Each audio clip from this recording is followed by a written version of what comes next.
Mesdemoiselles et messieurs les étudiants, après une leçon très fructueuse sur les séries de Fourier, nous allons voir la suite. Une leçon très intéressante aujourd'hui qui va porter sur certaines généralisations de ce qu'on a fait la dernière fois. J'espère que cette fois-ci aussi, vous trouverez cette leçon intéressante et je vous invite à suivre attentivement et à participer activement à la leçon.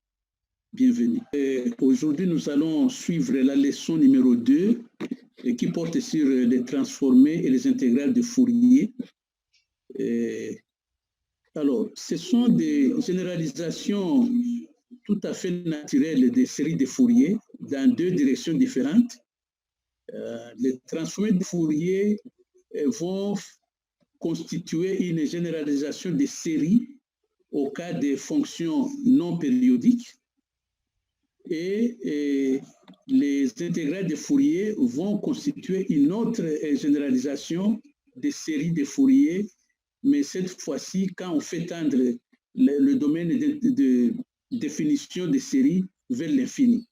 Parce que comme vous le savez, la série de Fourier est définie sur un domaine de moins t à t où la fonction est périodique.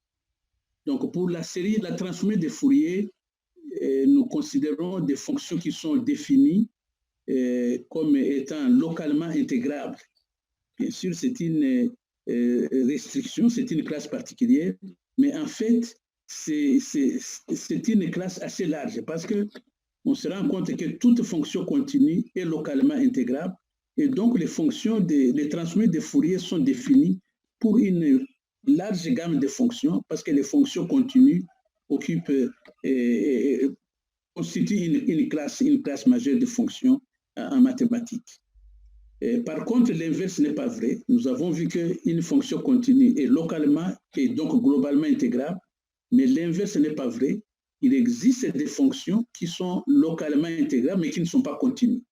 Un exemple classique, c'est la fonction f de x égale partie entière de x. Cette fonction est localement intégrable, mais n'est pas continue.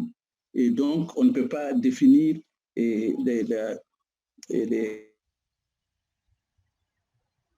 transformés. Alors, il y a des propriétés qui sont importantes pour les transformés de Fourier.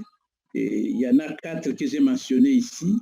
Toutes ces propriétés peuvent être obtenues assez facilement à partir de la définition de cette transformée de Fourier. Évidemment, ici, comme dans le premier cours, nous n'allons pas nous concentrer sur des formules sur le PowerPoint, mais nous allons juste introduire les concepts. Nous savons quelles sont les références principales, y compris la note que nous avons mise en ligne, mais nous allons ensuite utiliser ces notes pour travailler surtout au tableau, écrire les formules, les classer, les effacer, surtout que le cours est un cours qui devrait être interactif. Alors, pour la transformée de Fourier, il y a aussi une propriété importante qui concerne ce qu'on appelle les fonctions, les espaces de Schwarz de distribution et les espaces de distribution tempérée.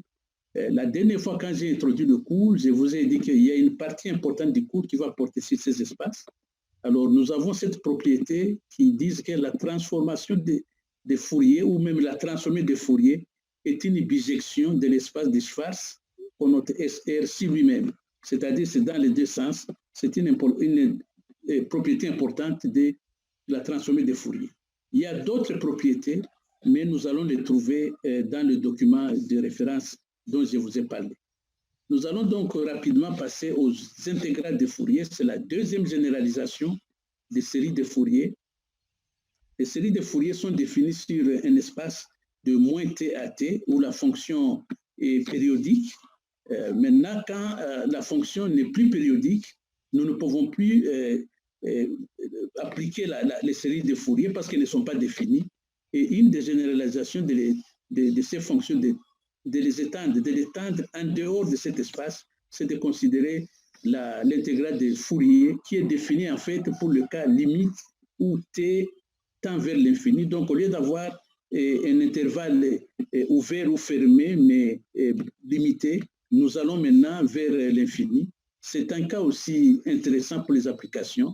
Et comme je disais, nous allons prendre plus nous avons introduit cette fonction, cette intégrale, et nous allons après prendre la référence et essayer de voir de façon plus approfondie ces différentes propriétés et aussi faire plusieurs exercices qui vont porter sur les séries de Fourier, mais aussi ces deux généralisations, donc la transformée et l'intégrale de Fourier.